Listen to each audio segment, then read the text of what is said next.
O universo é feito por uma língua que todo mundo entende, mas que já se esqueceu. Hoje eu vou apresentar para você O Alquimista, de Paulo Coelho, um mito moderno sobre a busca do sentido da vida. O livro é a obra que transformou o autor em um fenômeno mundial, traduzido para mais de 80 idiomas e vendida em centenas de milhões de exemplares. Esse livro é também o coração da trajetória espiritual de Paulo, uma parábola sobre seguir o próprio destino, ouvir os sinais da alma e compreender que quando você quer alguma coisa, todo o universo conspira para que você realize o seu desejo. Durante 11 anos da sua vida, Paulo Coelho estudou alquimia. A simples ideia de transformar metais em ouro ou de descobrir o elixir da longa vida já era fascinante demais para passar despercebida a qualquer iniciante em magia. Em uma época de grandes transformações sociais, no início dos anos 70, não havia ainda publicações sérias a respeito da alquimia. E foi assim que ele começou a gastar o pouco dinheiro que tinha na compra de livros importados para passar horas estudando sua simbologia complicada. No Rio de Janeiro, ele procurou 2 ou 3 pessoas que se dedicavam seriamente à grande obra, e elas se recusaram a receber ele. Nesse percurso, conheceu também muitas outras que se diziam alquimistas, possuíam seus laboratórios e prometiam ensinar a ele os segredos da arte em troca de verdadeiras fortunas. Aos poucos, Paulo Coelho entendeu que elas nada sabiam daquilo que pretendiam ensinar. Mesmo com toda a sua dedicação, os resultados eram absolutamente nulos. Não acontecia nada do que os manuais de alquimia afirmavam em sua complicada linguagem. Eram sem fim de símbolos, de dragões, leões, sóis, luas e mercúrios, e ele sempre tinha a impressão de estar no caminho errado, porque a linguagem simbólica permite uma gigantesca margem de equívocos. Sou um alquimista porque sou um alquimista. Aprendi a ciência de meus avós, que aprenderam de seus avós, e assim até a criação do mundo. Naquela época, toda a ciência da grande obra podia ser escrita numa simples esmeralda. Mas os homens não deram importância às coisas simples e começaram a escrever tratados, interpretações e estudos filosóficos. Começaram também a dizer que sabiam melhor o caminho que os outros. Mas a Tábua de Esmeralda continua viva até hoje. Ele passou os 6 anos seguintes da sua vida em uma atitude bastante cética com relação a tudo que dissesse respeito à área mística. Nesse exílio espiritual, aprendeu muitas coisas importantes, que só aceitamos uma verdade quando a gente primeiro nega ela do fundo da alma, que não devemos fugir de nosso próprio destino e que a mão de Deus é infinitamente generosa, apesar de seu rigor. Em 1981, ele conheceu o Ram e o seu mestre, sobre o qual fala no livro Diário de um Mago, e foi a partir dali que ele voltou a estudar alquimia por conta própria. Aliás, se você ainda não viu o vídeo sobre esse livro, eu te convido a ver esse conteúdo no final. Vou deixar o link aqui embaixo na descrição. O mestre de Paulo Coelho ensinou para ele que existem 3 tipos de alquimistas. Aqueles que são vagos porque não sabem o que estão falando. Aqueles que são vagos porque sabem o que estão falando, mas sabem também que a linguagem da alquimia é uma linguagem dirigida ao coração e não à razão. E o terceiro tipo são aqueles que jamais ouviram falar em alquimia, mas que conseguiram, através de suas vidas, descobrir a pedra filosofal. Paulo descobriu assim que a linguagem simbólica que tanto irritava ele e o desnorteava era a única maneira de se atingir a alma do mundo, ou que Carl Gustav Jung chamou de inconsciente coletivo. Atingir a grande obra não é tarefa de poucos, mas de todos os seres humanos sobre a face da Terra. Por isso, O Alquimista é também um texto simbólico. Aprenda a respeitar e seguir os sinais. No decorrer de suas páginas, além de transmitir tudo o que ele aprendeu, o autor procura homenagear grandes escritores que conseguiram atingir a linguagem universal. Hemingway, Blake, Borges, Malbataan, entre outros. Paulo Coelho escreveu O Alquimista em 1987, logo depois de viver o que chamou de seu caminho de Santiago, a peregrinação que ele descreveu no livro O Diário de um Mago. O caminho de Santiago foi uma época de profunda transformação espiritual, quando ele começou a se ver não apenas como escritor, mas como alguém com uma missão simbólica: revelar ao leitor o poder do invisível. Quando ele publicou esse livro em 1988, poucos acreditaram nele. A primeira editora desistiu da obra por achar que não venderia. Paulo, porém, insistiu em seguir o que chamava de sua lenda pessoal, termo central no romance. Essa persistência acabou provando a verdade do próprio enredo. O Alquimista tornou-se um dos livros mais vendidos da história, traduzido até para línguas indígenas e lido por astronautas no espaço. O protagonista do livro é Santiago, um jovem pastor andaluz que sonha repetidamente com um tesouro escondido aos pés das pirâmides do Egito. Movido por esse sonho, ele abandona tudo: seu rebanho, sua rotina, sua segurança e parte em uma jornada iniciática pelo deserto. Santiago é o arquétipo do herói. Como todos os heróis dos mitos, ele vive no início em um mundo pequeno, previsível, cercado por rotinas, símbolo do ego adaptado à consciência. O chamado do sonho, o tesouro escondido nas pirâmides, é o chamado do self, o convite da alma para o crescimento e a transformação. Sei porque quero voltar para minhas ovelhas. Eu já conheço as ovelhas. Não dão muito trabalho e não podem ser amadas. Não sei se o deserto pode ser amado, mas é o deserto que esconde o meu tesouro. Mas, como sempre, a alma fala através de imagens oníricas, não de raciocínios. O tesouro é a imagem simbólica do que Jung chamaria de o centro da personalidade total, o núcleo de ouro que o indivíduo precisa encontrar. Ao longo do caminho, ele encontra diversas figuras simbólicas. O velho rei de Salém, Melquisedeque, é aquele que entra em sua vida para falar sobre o conceito de lenda pessoal, o destino único que cada ser humano deve realizar. A lenda pessoal é o núcleo do livro. Cada pessoa tem um chamado, uma vocação profunda. Seguir essa voz é o sentido da existência. Quando a gente ignora esse chamado, adoece espiritualmente. Todas as pessoas no começo da juventude sabem qual é a sua lenda pessoal.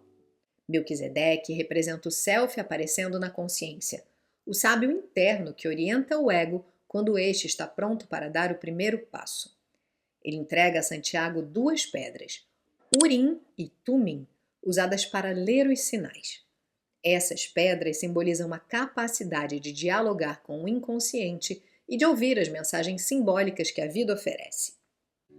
Tome, disse o velho, tirando uma pedra branca e uma negra que estavam presas no centro do peitoral de ouro. Chama-se Urim e Tumim. A preta quer dizer sim, a branca quer dizer não. Quando você não conseguir enxergar os sinais, elas servirão. Faça sempre uma pergunta objetiva, mas de maneira geral procure tomar suas decisões. Um outro personagem é o inglês que o acompanha em sua travessia pelo deserto. O inglês busca o segredo da alquimia, a arte de transformar metal em ouro, que na verdade é uma metáfora da transformação da alma, da transmutação interior, da passagem do ego ao espírito. O ouro representa a consciência e a sabedoria. O inglês estuda a alquimia pelos livros e tem dificuldade em olhar para o deserto. Ele representa aí o intelecto racional, o lado que tenta compreender o mistério pela mente e que evita o sentir. Ele é o oposto simbólico do herói. Busca o ouro através de fórmulas e não pelas experiências. Jung diria que o inglês está preso no logos, enquanto Santiago começa a despertar para o eros, a sabedoria do coração. O inglês mostra o limite da razão e Santiago aprende com ele que o verdadeiro conhecimento vem da vivência simbólica, não da teoria. Essa é a primeira fase do trabalho. Tenho que separar o enxofre impuro. Para isso, não posso ter medo de falhar. O meu medo de falhar foi o que me impediu de tentar a grande obra até hoje. É agora que estou começando o que poderia ter começado 10 anos atrás. Mas me sinto feliz de não ter esperado 20 anos para isso. O deserto também é um dos grandes símbolos do livro. Ele é o espaço vazio da alma, onde o ego perde referências e se confronta com o nada. Jung dizia que o inconsciente se apresenta como um deserto, uma vastidão sem mapas, onde o indivíduo sente solidão, medo e silêncio. Já cruzei muitas vezes essas areias, disse um cameleiro certa noite. Mas o deserto é tão grande, os horizontes ficam tão longe, que fazem a gente se sentir pequeno e permanecer em silêncio. Só que ali também é o lugar da revelação. É ali que Santiago aprende a ler os ventos e a entender a linguagem dos elementos. É no deserto que ele descobre que tudo está conectado. O vazio se transforma em plenitude, o inconsciente deixa de ser ameaça e passa a ser fonte. Enquanto estou comendo, não faço nada além de comer. Se estiver caminhando, apenas caminharei.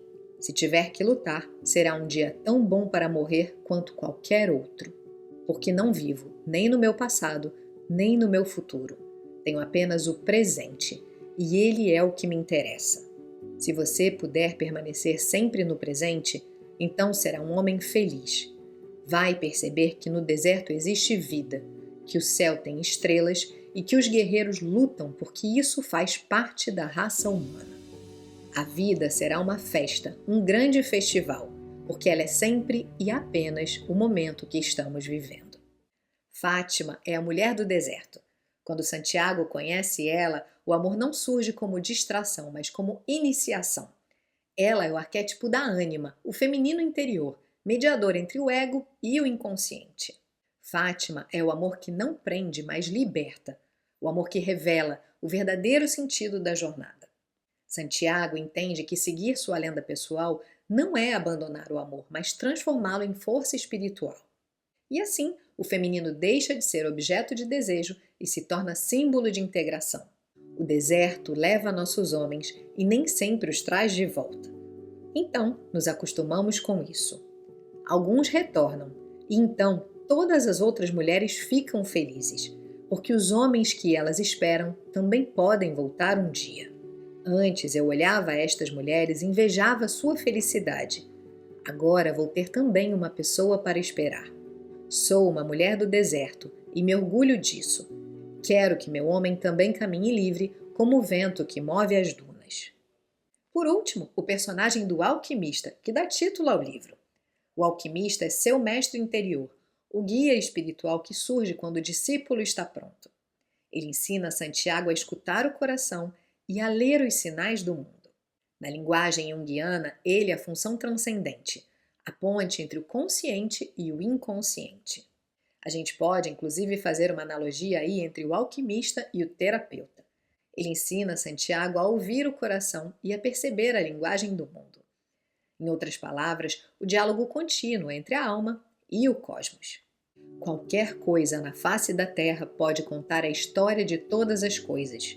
Se abrisse um livro em qualquer página, ou olhasse as mãos das pessoas, ou cartas de baralho, ou voo dos pássaros, ou seja lá o que fosse, qualquer pessoa iria encontrar um laço com a coisa que estava vivendo. Na verdade, não eram as coisas que mostravam nada, eram as pessoas que, olhando para as coisas, descobriam a maneira de penetrar na alma do mundo. A alquimia que ele ensina não é química, é psicológica e espiritual. Transformar o chumbo do ego no ouro do self. Paulo Coelho recupera aqui a tradição mística antiga. O universo fala através de coincidências, sonhos e intuições.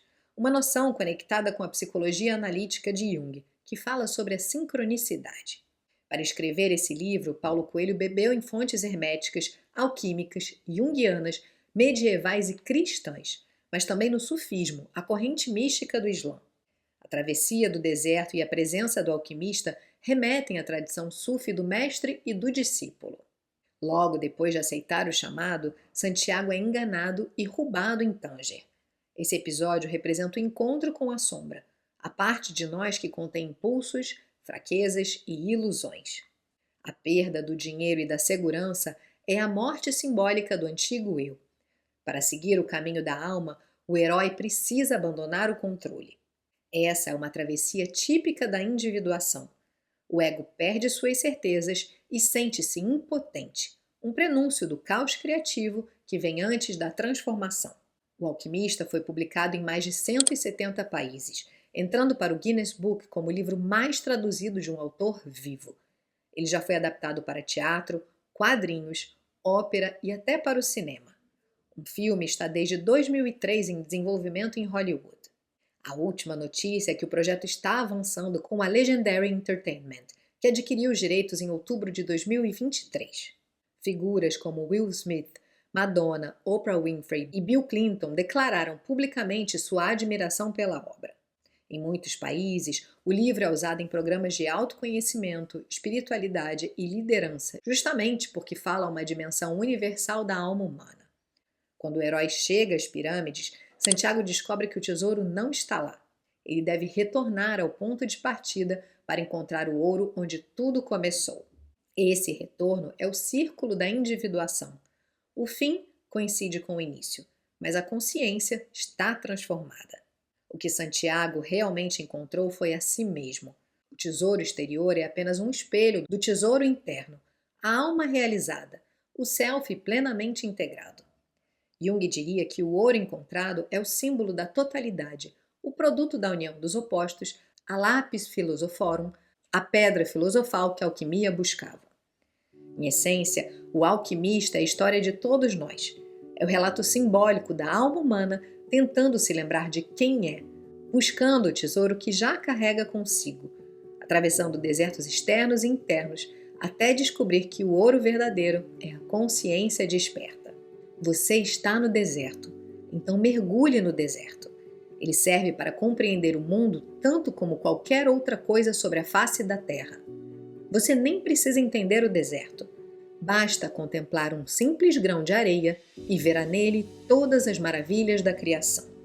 Paulo Coelho, conscientemente ou não, escreveu um mito junguiano, uma história onde cada símbolo é uma imagem viva da psique em movimento.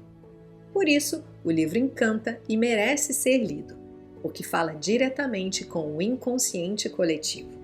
Se esse ou qualquer outro conteúdo aqui do canal te tocou de alguma forma, você pode contribuir para o meu trabalho através do Valeu do YouTube, com qualquer quantia.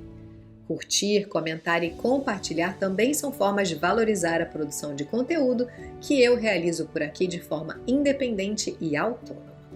Na descrição aqui embaixo você pode saber mais sobre quem eu sou e como o meu trabalho pode te ajudar a ter mais consciência de quem você é, para que possa curtir a segunda metade da sua vida com mais leveza. E assim, seguimos em nossa busca de transformar chumbo em ouro. Quando temos os grandes tesouros diante de nós, nunca percebemos. E sabe por quê? Porque os homens não acreditam em tesouros.